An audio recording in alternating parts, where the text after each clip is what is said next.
I want to invite our last and final panel, MDC and Partners.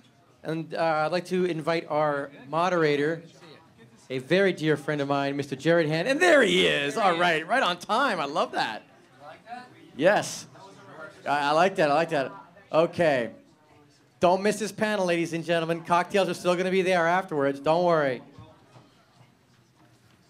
All right, Jared, I'm going to hand it off to you and go ahead and introduce your panelists or have them introduce themselves. Are we on here? We are. You're Beautiful. on.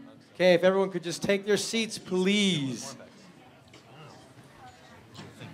We're saving the best for last. Don't tell my other panelists that because they will get upset. All right, here we go. Go, Jared. All right. I guess we'll just give it one more second for everyone to settle down. Ryan Griffin, how you doing, buddy? Do you want to join this panel? I need to get off the stage. All right. So, as Perrin said, my name is Jared Hand. Hey, Joe Monaco, how are you? I'm the head of sales for Jumptap. I am honored to be moderating this panel. Just some quick introductions. As Perrin mentioned, I'm joined on stage by the folks from MDC Partners. To my left, my immediate left, is Kip Voytek, SVP of Director of Digital for MDC Partners. Next to him, we've got Darren Herman, Chief Digital Media Officer for Media Kitchen. And last but not least, we've got Noel Franus, VP Experience Director at Crispin Porter and Bogoski. So, welcome, guys. Thanks for joining us. Thank you.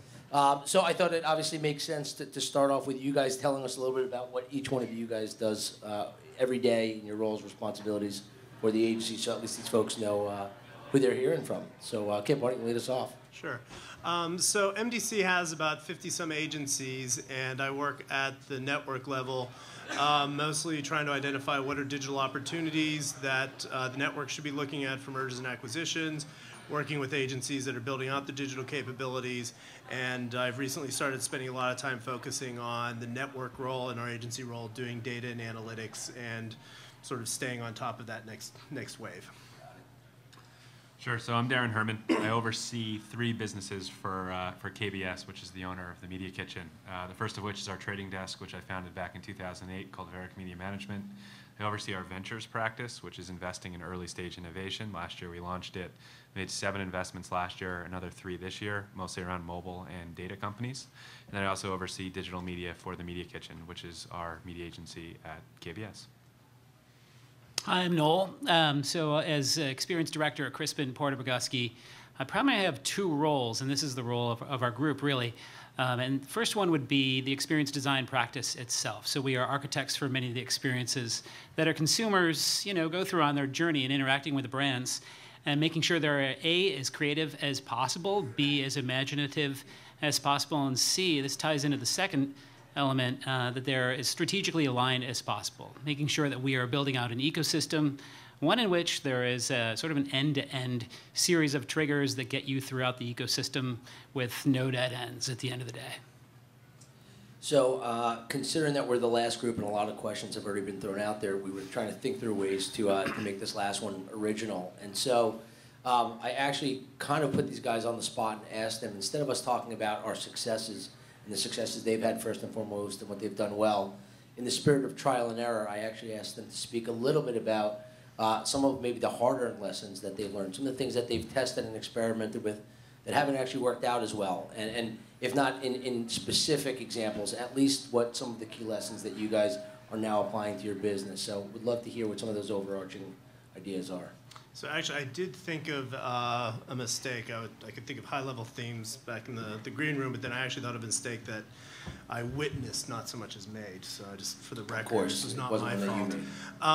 But we were working on a behavioral support program. We had a series of products that were either trying to help people lose weight, quit smoking, adopt new habits, or drop habits. And we got very excited about the mobile phone red dot program, which is whenever you are feeling the desire to smoke or to not exercise or to eat something that you weren't supposed to eat, you press this red dot on your phone and you get help.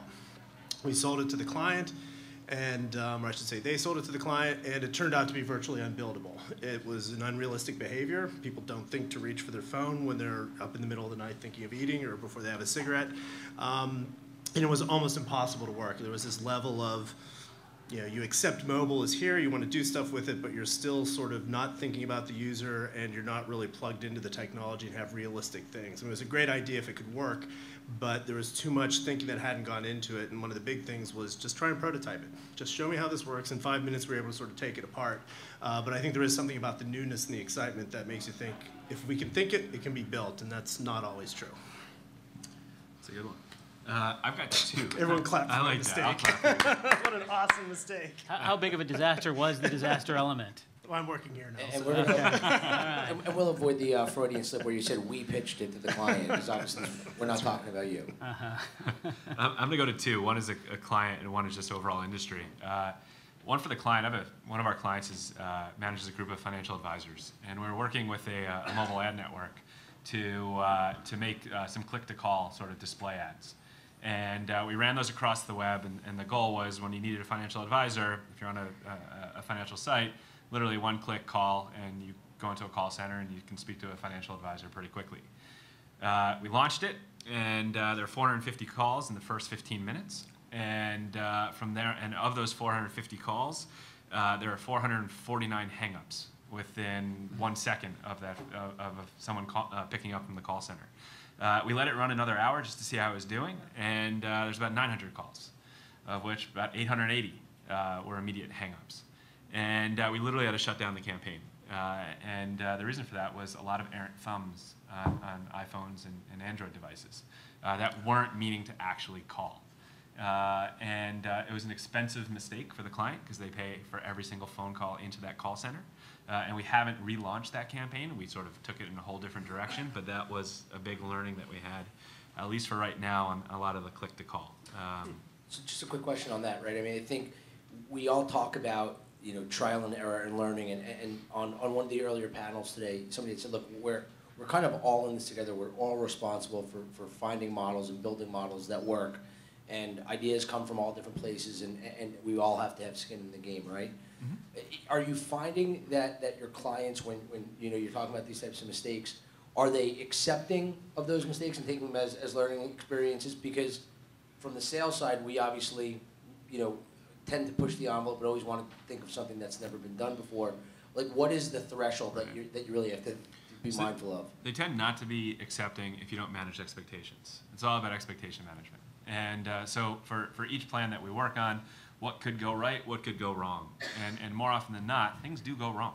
And so what is that variation of what can go wrong? And this was one of those things. So they're accepting, and now that was about a year ago. So within that year, a lot of the mobile ad networks have put in sort of call delays or stop gaps like that delay the actual phone call for a certain period of time. And we will be going back into the market with a similar type of campaign. But it did take a little while for the client to sort of get around that. I think a big part of it is also how much learning is going on after you've failed. We push a culture of innovation, and our clients know that, and they come to us for that reason. Innovation doesn't always succeed the first time around, and so you get one big chance and one big chance to fail and fail big, and you sure as hell better learn from that, because if you're not, then you're not going to get permission to do that down the road. And I think the other, managing expectations, part of the thing too is to go in with this idea of we're entering new territory, these are new behaviors, new technologies. You need to go into this with an idea of experimentation. And that can be hard for advertisers who are used to spending a lot of time editing a 30-second spot, but just that idea of we're going to be trying things, we're going to pivot, and we're going to have to learn, because that's the cost of innovation. You're doing something that's brand new, so think of it as an experiment, not a certainty, and you should never as an agency say, oh, we've got it nailed. You should be more ready to respond to what you learn. Oh, can I take my last one? Yes, you did. You had Yeah. All right, so is anyone from Apple in the room? Oh. All right, so I'm the biggest Apple fanboy. That's one hell of a disclaimer. Okay, so that's my disclaimer. So I'm a big Apple. Upstairs, they're watching. That could be a problem. So So I'm a huge Apple fanboy. I'm a pro Apple on everything. The agency's got about 450 Apple laptops. We've got Apple everything. But from a marketing perspective, they're a huge pain in the ass from an App Store perspective. So one of my clients is The Daily, which is backed by News Corp. It was the first iPad application as a magazine, then became the first subscription app, and then became #3 grossing app last year. But we're advertising in a marketplace we don't know anything about. So basically, the App Store is a closed ecosystem. there's very little information that we pull out of that app store, especially with the UDIDs being turned off recently. There's very little information we get out. Now, because we're a strong marketing partner of Apple, Steve Jobs helped launch the Daily on stage, the late Steve, but even with that, we get very little information. And so I don't think the industry has pushed back enough on Apple to open up a lot of that information back out. And so a lot of people think, well, that information is going to flow to what formerly was Quattro or through IAD or other places. That information doesn't. It doesn't flow as much as you would think.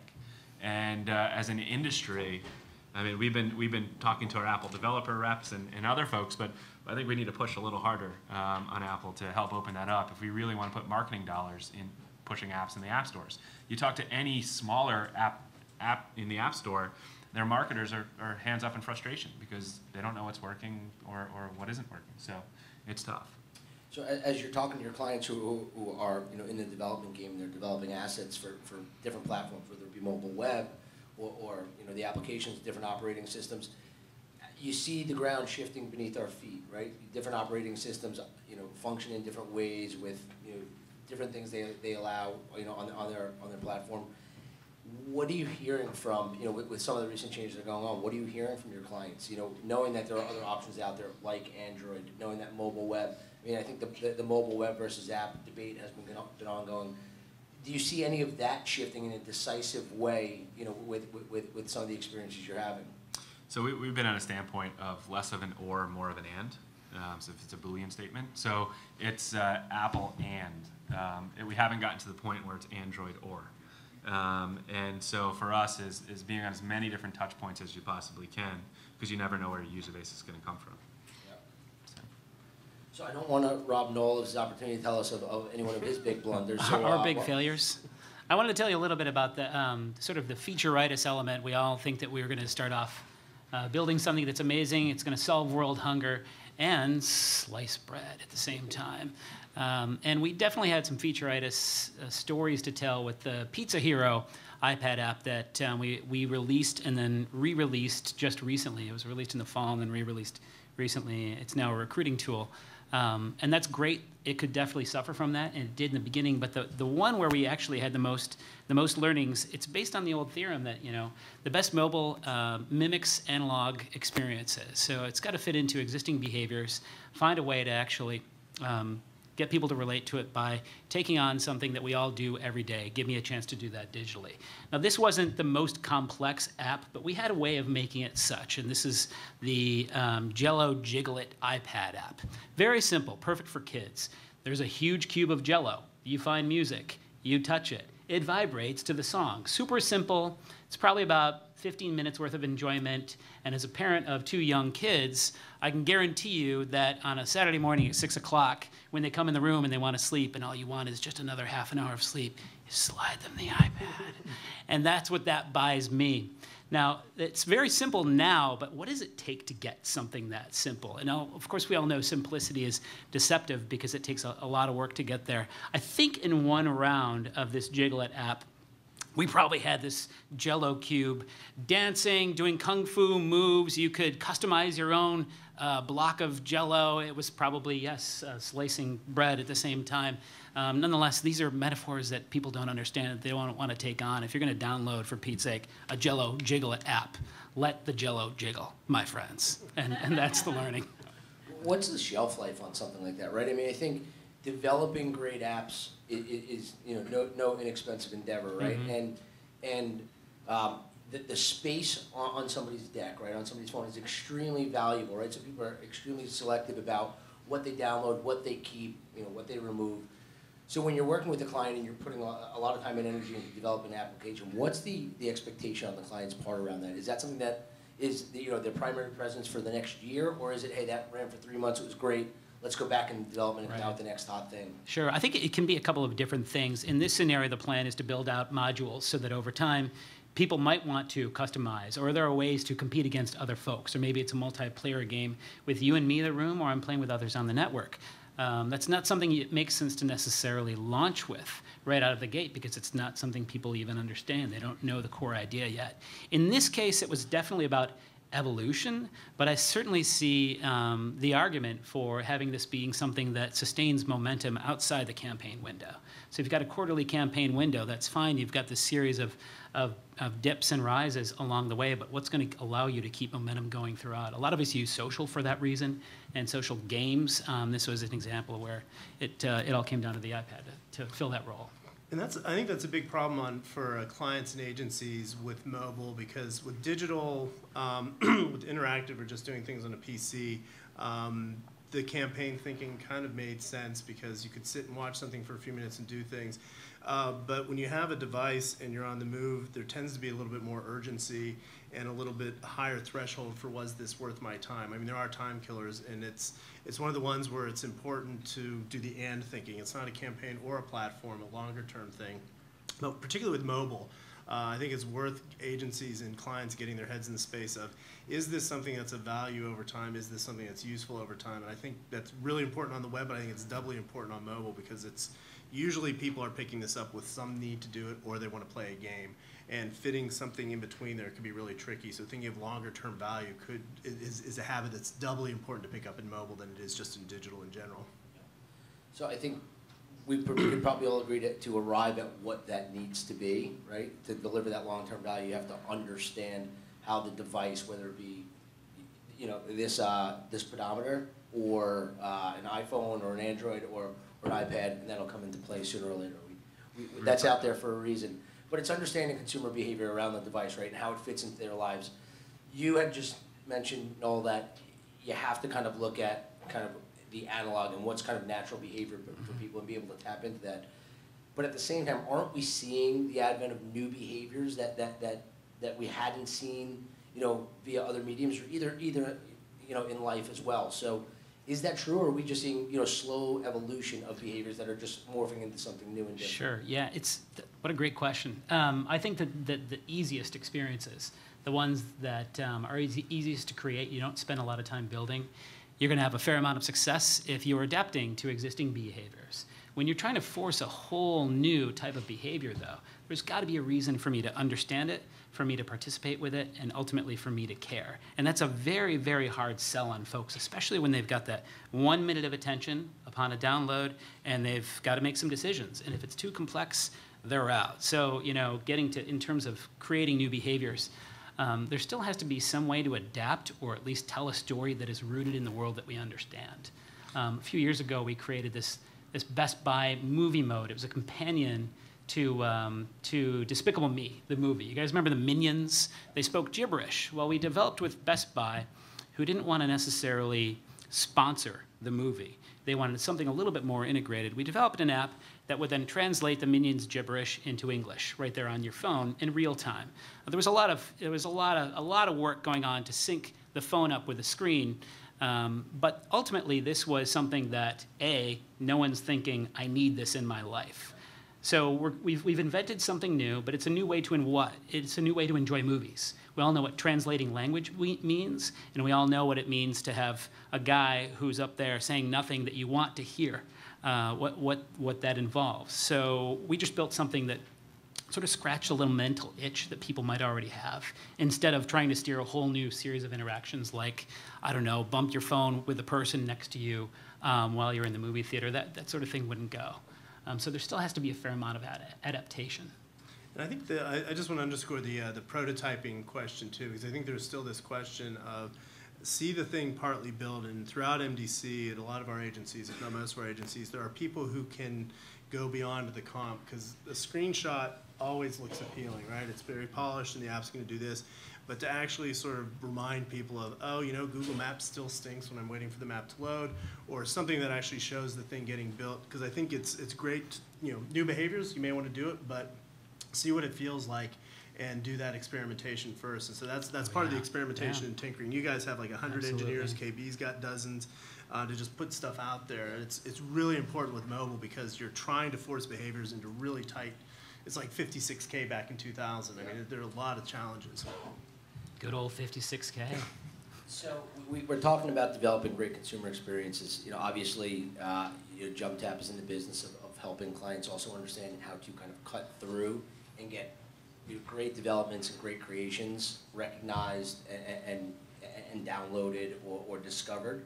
So as we were talking, Darren, before we came out here, you talked about the success that the Daily is having, and that you've had a great deal of success getting the device out there, getting the app out there, getting people to use it, daily, obviously per its name. Can you talk about like what is actually working in that regard?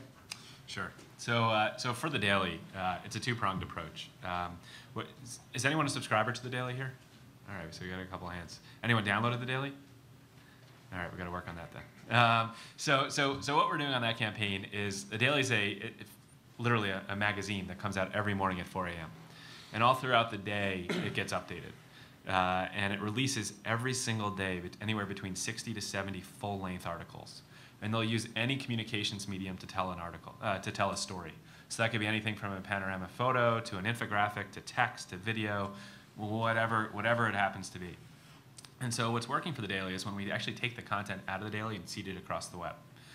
Because people have to experience it. You don't understand how powerful the Daily's experience is if you haven't seen it. And so it's a two-pronged approach, the first of which is we use social tools within the mobile space to seed the content.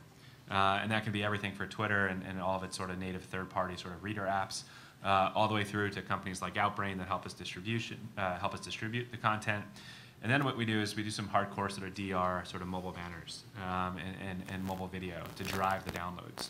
So the thought is use the content and distribute the content as much as we can to create sort of the upper funnel sort of awareness and familiarity, and then hardcore sort of push people through with banners and other types of display media. And it's been working okay. Why I say okay is because I don't have a lot of visibility into the bottom funnel sort of DR sort of understanding which media partners leading to which particular download. There's some companies that are helping us figure that out within the analytics space. One of which that we happen to be using is a company called Localytics. But I know there's a bunch of other companies in the space that's pushing in that area. One of the sort of planning, so if we take it out of a pure sort of mobile and we look into planning, one of the things that we talk about at the agency is audience and context. So historically, any media agency is going to always talk about, well, what's your audience and what context do you want to have them in? So 18 to 24 and on GQ or on ESPN. But what mobile has sort of put us in is given us a third vector of sort of planning, which is location. And so location changes behavior tremendously. You could have an audience in context, but depending on the location, they act very differently. So I'm at home looking at ESPN. I'm on my couch. I'm probably with my MacBook Air. I'm not moving too much. I'm sitting there, and I can consume ESPN for a long period of time. But I could also be on a train consuming ESPN, and I've got 5 minutes or 50 seconds to consume ESPN. So location's vitally important. So we've been optimizing our content and our media based on location for the Daily, and that's really been helping us. Is that a consistent part of everything that you're doing? Meaning, is it always the marriage of those three things, or is it sometimes audience targeting is good enough, or context is good enough, or location is the primary trigger? Or does it really have to be the overlaying of those things? Because I know still, although scale is here in mobile, the more you start to marry those things and layer those things, you can start to get into some scale issues. So how do you guys balance that out? So a AAA or a home run would be all three sort of filters met. Yeah. And then we sort of move out from there. So folks that can help us match all three get a lion's share of the budget. And then we sort of move back from there. But to be honest, in terms of location, we haven't really run into an issue at this point. We haven't capped that out, we don't think. But we would welcome any new inventory coming on that is locale enabled. We made an investment last year in a company called PlaceIQ. The company's in the mobile space and understands location. It basically breaks down the US into 100 meter by 100 meter tiles. Instead of using, I guess in the native web IP addresses, this is using sort of PlaceIQ data. And it's allowing us to understand location in a way that we've never done that before. And that's been allowing us to optimize quite heavily on this plan as well. So are you defining location, taking the PlaceIQ example, maybe setting that aside for a minute, is it largely resolved at the lat-long level, or is it resolved at the zip code level? I mean, what level of location is relevant, or does that change depending on the client you're talking about? So definitely client dependent. I mean, in terms of the Daily lat or place, even with PlaceIQ, it's lat-long. So we're understanding where people are within sort of the geographic space. Zip, we use a lot of Zip. We have a telecommunications client. Probably some of you have been on the media plans before. And they are in C and D counties, so it makes it really hard to reach their customer base. They're in sort of rural America, in the Southeast, in the Midwest. And so it's very, very specific targeting we have to do, or else 3/4 of the plan is wasted. And that's where we're using Zip plus 4 in some cases, and trying to get even deeper than that in whatever we can do. So, Kip, you had mentioned part of your role takes you into the world of analytics, and you had mentioned it as well, Darren, that for the campaign supporting daily, there are times where you're just limited in terms of what types of visibility you have into performance. So where do you feel like we are on that spectrum, right? I mean, I think if we were sitting here a year ago, and I know we had made a point that we were going to talk about what's changed over the past year, this is probably a good time to kick that off. I mean, how much progress do you think we've made on the data and analytics front, and what's still missing at this point in time from your point of view? I would, as an industry, I think, I mean, it's tricky because the practice still has places where it doesn't have the precision that old school kind of research things did. You know, like, so we're used to, if you're a marketer, you're used to working with surveys, panels, some ethnographic studies, you understand the quant stuff. But even with something as simple as how many visitors do we have this month, that's not a precise number, and that's one that we have to triangulate to. And I think it's a skill that clients, brands, agencies, old school and new school people are trying to figure out just how do you triangulate those things. The other place, so in some ways we're just starting to get our heads around it, and we're just learning how to use that data. And then when we get to things, and Darren spends a lot of time in this, and I know Chris Porter has some as well, the idea of attribution. What are the things that are working the best? We're still sort of stuck in this channel mode. How well did the tweets do? How well did Facebook do? And we're not necessarily in this place of how did the whole ecosystem do? And building some of those models with purchase intent, it's much more complicated than panels and studies, and then we see market share expand later. So some agencies are going quite well. Obviously, all of our agencies are doing pretty well, but there's a lot to learn, and I think it's the important piece is for the next 5 years, we're going to be learning our way into it because it's just new data, new techniques, new models we have to build, and then the common vocabulary we got to build with our clients. So I'm not going to answer it at a tactical level, but I'll take it up to an overall. You've got people and partners of ours that are talking about creating the Bloomberg terminals, or they're becoming math men, or they're the quants in the room. And when you look at that's saying that, well, everybody isn't. Whoever's not using a Bloomberg terminal isn't a quant. Or if you're not a quant, then you're a creative. Or if you're a math man, then you're a creative man. And we don't see that. And so what I've seen over the last year, and something that we've been pushing since 2007 when I joined, is you can't separate. And it's really happening now. And so you can't separate someone who's right brain than from left brain, because clients don't separate that way. And you need that sort of quantitative thinking to help push things further and further and further. Test, iterate, optimize, change, test, iterate, optimize, change, and keep testing. And so what I'm most proud of over the last year is that folks within our agencies are getting it. And I've been harping on this and educating and teaching for the last 5 years within the agency. And people are starting to ask the right questions. And I'm not saying that everyone has to be a SaaS developer and needs to be able to go through a database and program their own queries and do things. But you need to be able to ask the questions and know what questions to ask. And it's not good enough to say, oh, my analytics group is going to do it, or just pass it on to the reporting team. You need to understand it in order to be in it. And so we're starting to see the right questions being asked, and I see a lot of my media teams pushing our partners to really help us figure out those questions. So that's the biggest change that I've seen in the last year. So maybe hopping over to the other side of the spectrum, in perfect timing to tee Noel up with something that he obviously spends a lot of time thinking about, which is the consumer experience, right? So we've certainly seen progress on the analytics side. Obviously, we're continuing to build out on that front. What's your, I guess, candid opinion in terms of the tools you have to work with right now in terms of developing really rich consumer experiences, both on the media side, but also on the marketing side? I mean, is the industry where it needs to be in order to command a larger share of dollars based on the creative formats available to us? Oh man, that's such a big question. How do I answer that one? I think Kip mentioned, the ecosystem a minute ago, and when we ask ourselves the question, is the industry where it needs to be to reach the right people in the right way? at the right time? When we ask ourselves that, I don't know if we're prepared to answer. You see, the large majority of our customers have a whole lot of assets that are just floating around. Think of them, I don't know, I guess the metaphor I use a lot is space junk. And is this space junk that's useful to somebody, or are these things that, when presented as a journey, do they connect in any meaningful way? And right now, just about everybody we work with and anybody in the CRM world, for the most part, what they try to do is they judge the value of their existing ecosystem according to them. The problem is that it's company-centric, and no one person experiences that ecosystem the same way as anybody else. You talk about location, personalization, connections to social. This has to be, and this is a great soapbox, because I don't know what the solve is for you right now, other than to start looking at it from the perspective of how individuals move throughout the system and understanding who our most valuable customers are and starting to tweak the system around that. But, we're still not there yet.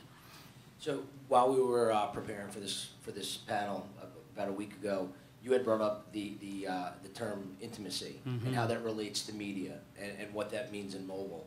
So it sounds like as you're talking about personalization and looking at all the space junk and all the different moving parts and how each person interacts with those and what those things mean to each person, it sounds like you're starting to kind of go back down that path where you're talking about intimacy and on a very personal level, what this device or that device and the things that I have on there mean to me. Can you elaborate for Sure, yeah. What you mean by intimacy and what role you think it plays? I suppose it's nothing new in that we don't necessarily think of our phone as something that we're intimate right now. We hear a lot about personalization, but I'd be really curious to hear what you guys think. If I were to ask you what personalization means, am I going to get back 20 different answers? The way that we see it, we spend a lot of time thinking about loyalty. It's great that we come up with campaigns. They're going to move the meter, they're going to sell product, and they're going to build relationships. But the agency model hasn't always been focused on that long-term relationship of moving someone through the funnel and keeping them there over the course of a number of years. That's the big goal to me. And the only other comparison or metaphor I have for that in the real world is a relationship I might have with a very good friend or my spouse or my kids. And each of these people do 4 things that I think most of our apps and digital experiences may get 2 or 3 of them right. And those 4 things are, number 1, tell me what I'm going to know about you.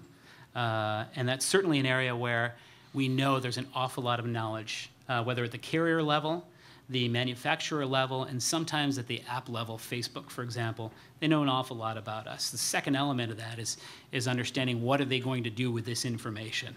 I know what my wife knows about me, and I know what she's going to do with this information. Third thing is, from time to time, she's going to actually apply that knowledge in meaningful and useful ways. For her and for me, right? If she can manipulate me, she's going to get what she wants. We had a great argument this weekend. I hope you're watching, honey. It was all about asking for a simple request. I need you to, with the kids, clean up the bathrooms today. How she goes about asking that question is going to determine whether I'm going to get off and deal with this right now. We deal with this stuff all the time, right? And I don't think that brands are excused from having to think about the asks that we're putting on our consumers. So it roots back to understanding what you're going to know about me. Will you apply that knowledge in useful and meaningful ways? 3, what are the surprises you're going to offer me on a regular basis? Not that I can predict when they're going to happen, but from time to time, you might come home and there's something waiting for you, or maybe she's reserved a weekend at a hotel, or even good friends might surprise you with a nice note or a little gift or something else. This is something that's missing in the relationships right now that we're having with mobile. And then the 4th thing, this is the big one. This is how you know if you actually matter or if people really care. It's just, can I live without this?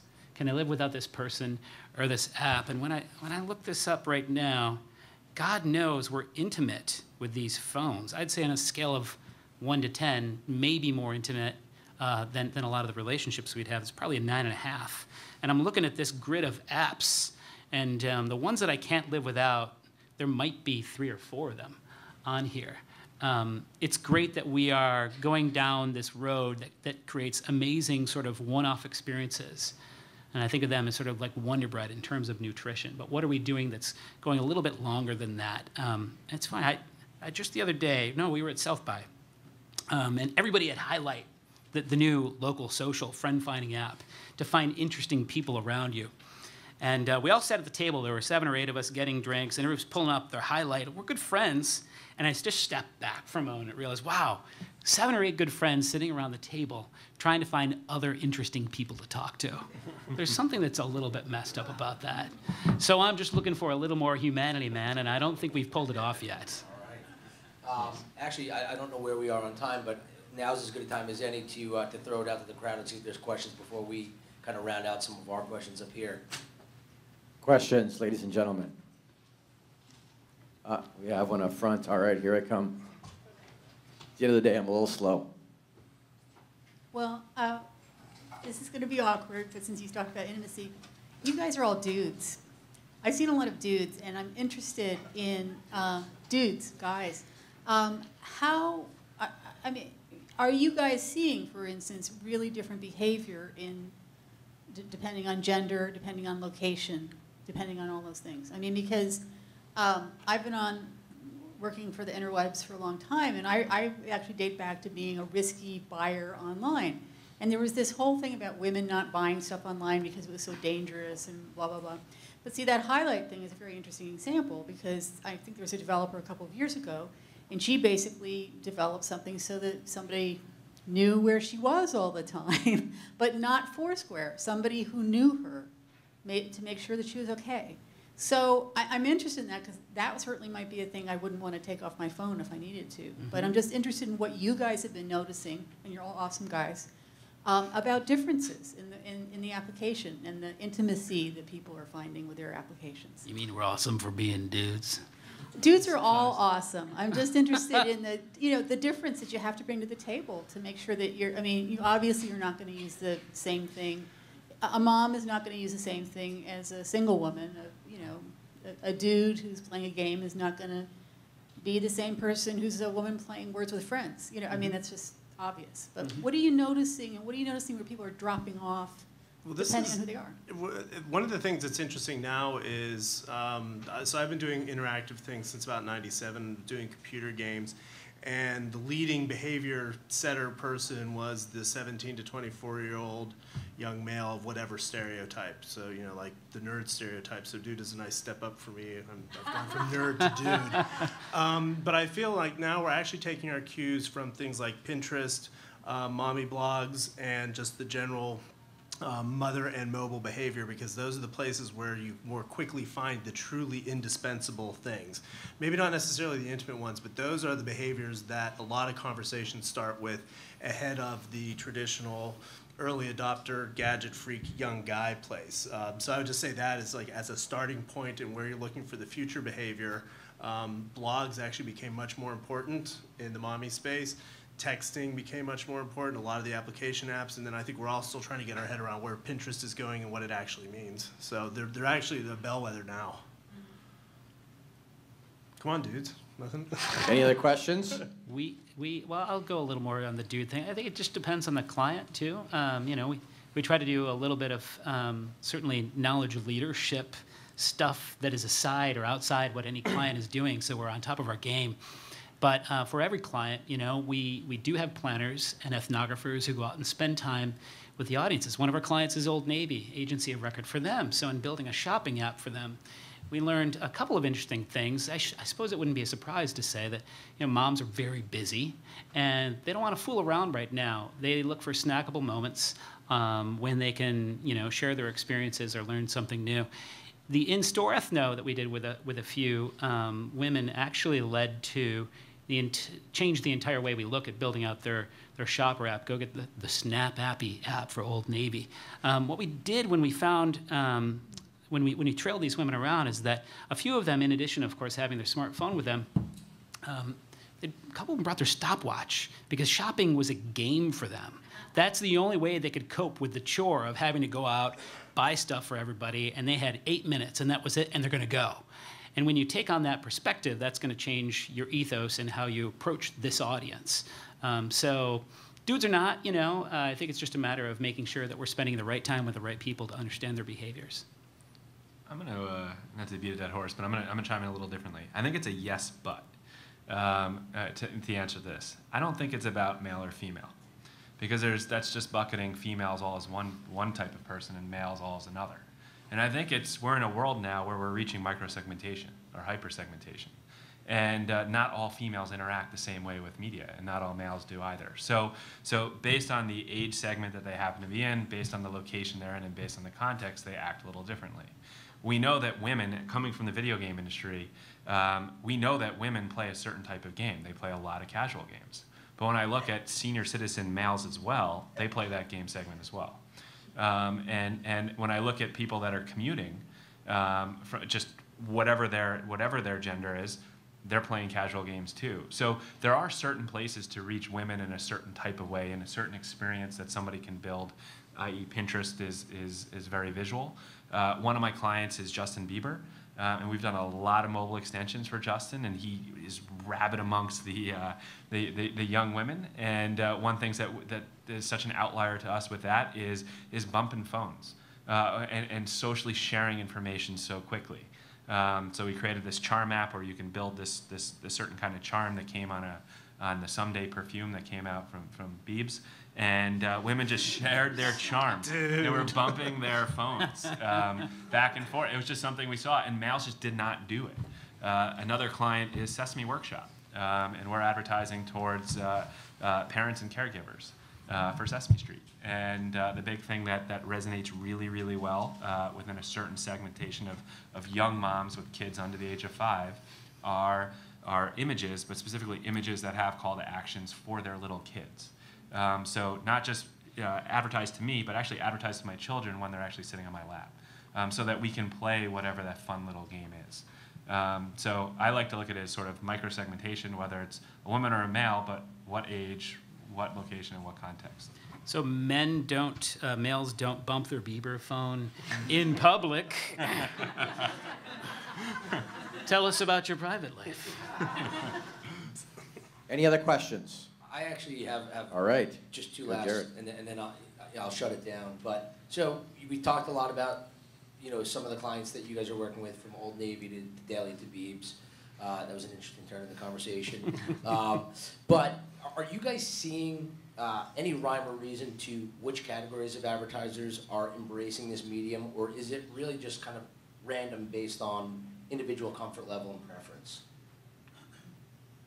I think there's a level where there's a natural. I think it's easier for when I go do some workshops and talk about some of these things. I have this beer, corn chips, and deodorant disclaimer that there are some categories of products that it's hard to create authentic conversations about and extended interactions about. So I think you see a lot of clients. So I had Nike as a client in the mid-2000s. Their product lives in a complicated category that's rich with information, and I think in those places it's easier to find hooks into meaningful digital experiences, things that have legs beyond the first 15 minutes. And I don't think that means the others can't do it, but I think in general, those kind of clients, it's easier to have those pieces. It's easier to get longer commitments. It's easier to talk about things like content marketing, doing an application, doing things that are useful, and doing things that are on brand. And I think they're the ones that are kind of leading the way. That's why it's interesting to have interesting things in commerce, or complicated things like insurance policies. I mean, where there are useful conversations, how they get there first. The question then is, what are you doing to be useful, relevant when the conversations are less complex? That's not specific, but I think that's one of the high breakdowns when you start to approach them. There it is. Good answer. Wow, that's the first time it's ever happened. So in the spirit of this being kind of a reverse upfront, you know, I would imagine there's still a fair amount of sellers out there that, you know, would love to learn something here about how better to interact with you guys as well. So I was upstairs having an interesting conversation with somebody, and one of the topics that we stumbled upon was the concept of unduplicated audiences in the current media world that we live in has kind of gone away, right? It's completely eroded.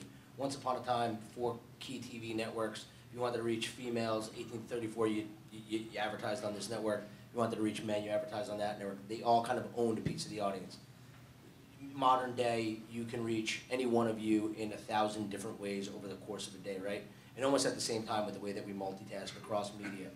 And that said, content has also kind of made its way into every corner of our lives. You can find similar content in a million different channels. So how do you guys go about making your investment decisions in a world where you can reach the same person in 1,000 different places, probably in similar environments with similar content? Like, what are the key points of differentiation that you really look to focus on in order to make decisions?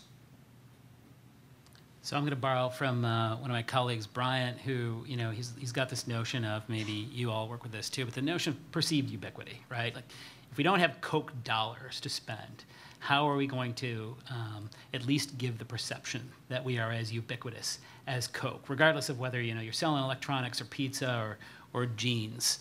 And that is about being where these people are in every day and coming up with content that is consistently fresh. We all know that the interactions, that are posted on Facebook draw the most responses within the first hour. We also know that there are certain sort of fundamental heuristics to advertising, like if there's outdoor, put it at eye level. If there's something that's POS, put it within reach. Like that mix, a lot of people seem to ignore those simple things and want to go for the razzle-dazzle. That said, with us, we're an idea-driven agency. We let the idea determine what is the best way to reach the right people. At the end of the day, if you are trying to change culture and change perceptions, you got to let the idea drive it. Is that an idea that should come from the media partner, or do you find that you guys are developing those in-house? We're developing those in-house, but we certainly need help from the media partners too, because we're thinking about the core of the idea first. We always need help blowing it out and finding a way to make it meaningful. One thing I would throw in, Darren hosts this the Media Kitchen Venture Capital Conference, and one of the speakers there pointed out some really interesting things. One thing is, like, a lot of people are buying mobile phone games, and the inducement to actually buy the game is to get rid of the advertisements. It's like, you can play Words with Friends, and if you pay me $2, you can play it without seeing the ads, which is a horrible dynamic if you're a brand to be in. It's like, who wants to be that annoyance that makes you money? Another point that got made at this was that we may be hitting a place where not being ubiquitous and being deliberately reserved and getting out of this range frequency, hitting you multiple times, but being very judicious and hitting you with something that's very, very relevant to location. And I think we're at a cross current of these two different behaviors, which is get the message out everywhere and have it spread, versus can we afford to step back and be really, really useful and make one contact with you a day? And I think that's a huge problem within the media space and the design space, and it's a tricky thing for brands to do. I had more takeaways from that, but that was the piece that I really left with, which is really like, wow, we have two very different competing modes of thought right now. And that has to be an either or, right? There's no, you have to go in one direction or the other. Right, the worst thing is to try and do both, because you're going to be at the It's wrong stuck place at the wrong time, at the right time, or you're going to be in their Fish in face. a barrel. Yeah, and that speaker happened to be Dan Porter, the CEO of OMG Pop, who just sold his company to Zynga. But I think the way that I guess the takeaway here, I totally agree with content. Content's got to be relevant, and I think I like to say that data is king and content is queen, because you can put content in front of everybody, but not everybody needs to read it. And so if you have the right data about the audience, you can put the relevant content in front of them. And you don't have to waste a lot of money putting content everywhere. And so, yes, people will eventually come around to having brand perception and eventually need to buy your product. But there's a certain amount of people that'll buy your product today and tomorrow, and you can make loyal over time. And so the more and more that we can learn about our audience, whether it's gender or about purchase habits, versus prior purchases, whatever it happens to be, we want to know as much data as possible to make our decisions. And we are idea-led, but we ground all of our ideas in understanding as much data that's available about that. And that data happens to be less and less from syndicated research, such as MRI and Simmons and Nielsen and Comscore, and much more about real-time data that's being exhausted off the web, everything from search to mobile to transactional, a lot of companies in that space. Are you guys finding that you're getting access to the data that you're looking for? I think one of the common themes in mobile is that it's a complicated infrastructure and ecosystem, and between mobile web and applications and different operating systems, it can be challenging to compile the level of data that you need to really understand to reach the right people, to customize messages to the right people, to personalize experiences for those people. That's a key theme within our company, and it's something that we're working feverishly at helping fix. But are you guys finding like we've made the necessary strides that warrant us going out and saying 23% of media time is spent with mobile, and the fact that we're getting 1% means that we're underspent, or have we not kind of moved the ball far enough to change that conversation? I believe that we're moving in the right direction. I think there's certain tactics and certain plans where we can be comfortable and confident. I believe there's other plans where we have a little higher range of a confidence interval. But we're definitely using it to make those decisions. I think one place we haven't tapped though, because I think in the space of media optimization, lots of headway. But I think if you look at the Weight Watcher mobile app, one of the things that's been a challenge for them has been they are getting lots and lots of insights about the kind of content people want, how they're making decisions day to day, because it's closer to the eating decisions and the exercise decisions. And I think there's still a level of catch up to working with that volume of data, knowing how to interpret it with some kind of certainty or to clean it up with certainty, to draw some conclusions from it and turn it into insight. So I think there are some places where when we're talking about the other side of the marketing activities of customer segmentation, what is our model of the purchase path, I think most of the industry is just at the beginning of that because the data is so new, and even the techniques of gathering the data and knowing how to share the data, or for one client to gather all the data, that's still a big challenge, like getting this silo and this silo and this silo. And so we don't even have enough data to perfect the craft of it yet. So I think that's one of the places we're at the beginning, whereas the space that Darren's talking about is much more highly evolved, but this new one is, I think, is a fairly new space for us. We have an opportunity to bridge digital and physical worlds, which is a phrase, it's a very popular phrase. I love the fact that we get a chance to do that every day with a lot of our clients, with Old Navy and Domino's and Best Buy and a few others, Applebee's and Arby's. And to me, it's not a pipe dream, it's a reality, right? We have a chance to do this. The biggest challenge right now in making that happen is to define how people are interacting with the tablet, the smartphone, and the .com, and looking for that continuity across. We know that people are using one or the other, and there's some overlap. But who can tell me exactly how many times this guy is using this device or that device at what point in the process? And I know you just mentioned it's very hard to get. Right now, the only way we can get it is with a login, whether it's a Facebook login or social login or an actual login. But we know coming up in the near future, it's going to be something that we can bridge. And I think once we get there, we're going to have this whole huge new pool of opportunity based on that data and the insights we can glean from it. Can I just make my plug now? Yeah, please make the plug. So, because Noel just hit this one, it's not a plug for the product so much as a reminder that mobile is constantly changing. Because as we're sitting here figuring out how does the .com participate with the tablet, participate with the mobile phone, this is a pedometer, an under $100 pedometer that syncs very easily with the computer, talks to the web. It's a thing that blogs. And in the last year, we've seen Nike Fuel Band overtake Nike ID. We've seen the Jawbone up. We're seeing smart pedometers. So there's yet another screen that we might be able to tap into that it just opens all sorts of other possibilities where we're actually seeing some actions, and there's another connection to the physical world. And it's last year when we did this panel, it was like, are we defining mobile as smartphone and tablet or just smartphone? Now it's, in the next 2 years, it might be that we have to start defining these things as they start to get smarter. So I think it just gets, that's what makes it fun, because there's more stuff to figure out and there are more behaviors to try and tap into. So You should tell us more about what that thing does. So it's actually fairly interesting. Thank you, Noel. I think I will. You're back to being a nerd.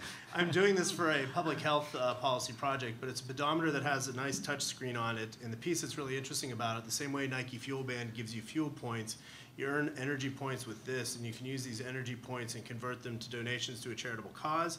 You can use them to develop buildings in a Farmville-like game, so there's this gamification. It issues you challenges saying, take another flight of stairs, do another 100 yards, do another piece, and then it has all the classic things of graphing the stuff that you've done.